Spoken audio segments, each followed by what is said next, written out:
Assalamualaikum warahmatullahi wabarakatuh. Oke teman-teman, jumpa lagi dengan channel saya Mbak Gunawan. Dan pada kesempatan kali ini saya mau membahas sedikit tentang impedansi yang ada pada speaker dan juga yang ada pada power amplifier.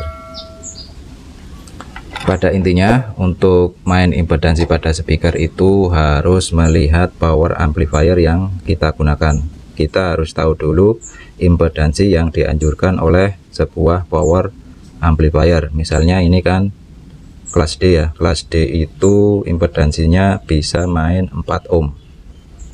Bisa juga main 2 ohm, lebih rendah ya. Atau malah lebih bagus kalau dia main lebih tinggi untuk impedansinya.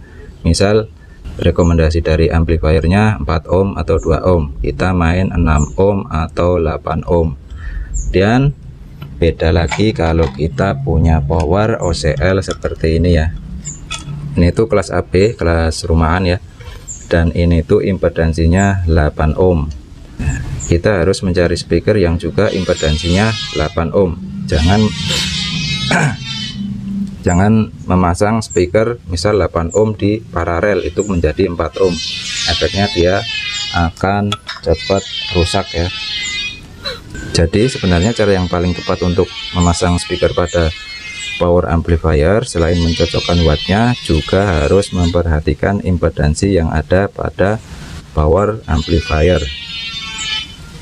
Biasanya saat kita membeli power amplifier sudah tertera watt dan juga impedansi speaker yang harus digunakan. Jika memang misal tidak tertera, maka kita harus mencari tahu terlebih dahulu. Kita harus memastikan, bisa bertanya ke teman atau mungkin browsing internet ya. Kemudian misalnya kita mempunyai power amplifier OCL atau SOCL ya, yang seperti ini SOCL. Nah, power OCL atau SOCL ini termasuk power kelas AB, dan pada umumnya kelas AB itu mempunyai impedansi 8 ohm. Kalau kita sudah tahu impedansi dari power amplifier misal 8 ohm, maka kita harus mencari speaker yang juga mempunyai impedansi 8 ohm agar power amplifier bisa bekerja secara optimal. Misal kita power OCL atau SOCL kan 8 ohm ya. Kita mempunyai speaker mobil seperti ini, subwoofer, bisa dipasang 8 ohm ya untuk impedansinya, yaitu dengan cara di seri. Kalau untuk penjelasan cara men-seri, men-paralel, bisa cari tahu di channel saya, juga ada itu videonya ya. Kemudian intinya kita harus menggunakan impedansi yang pas antara power dan juga speaker yang kita gunakan.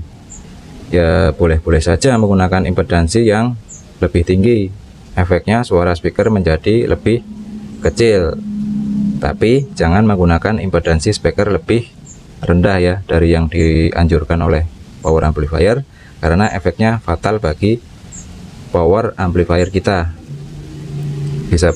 Bisa berakibat TR final panas karena dipaksa bekerja lebih keras dari yang seharusnya, dan pada akhirnya power amplifier kita menjadi rusak.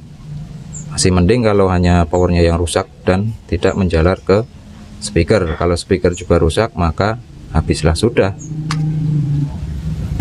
Perlu teman-teman ketahui juga bahwa pada saat power amplifier rusak atau konslet karena TR final jebol atau IC jebol, tegangan dari power supply itu bisa langsung masuk ke jalur speaker. Efeknya speaker juga rusak.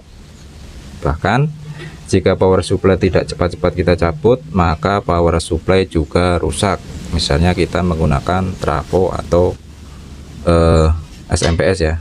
Tapi kalau untuk SMPS itu biasanya sudah ada protek ya. Jadi kemungkinan rusak lebih kecil kalau untuk konslet. Karena saya sendiri dulu sudah pernah mengalami ya, untuk kerusakan total dari trafo, ampli sampai speaker semua rusak akibat TR final jebol. Karena pada waktu itu saya menggunakan power amplifier jenis OCL seperti ini ya. Ini kan OCL 300 watt.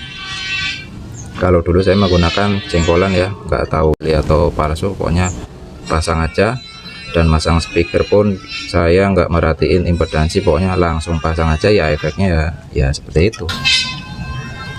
Dari amplinya rusak, kemudian ke speaker, sampai ke trafo juga konslet panas jebol ya.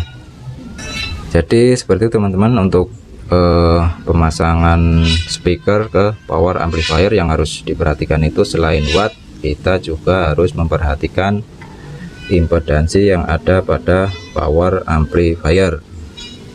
Mudah-mudahan bisa bermanfaat dan mudah dipahami ya, bisa dijadikan referensi. Oke, sekian, terima kasih. Assalamualaikum warahmatullahi wabarakatuh.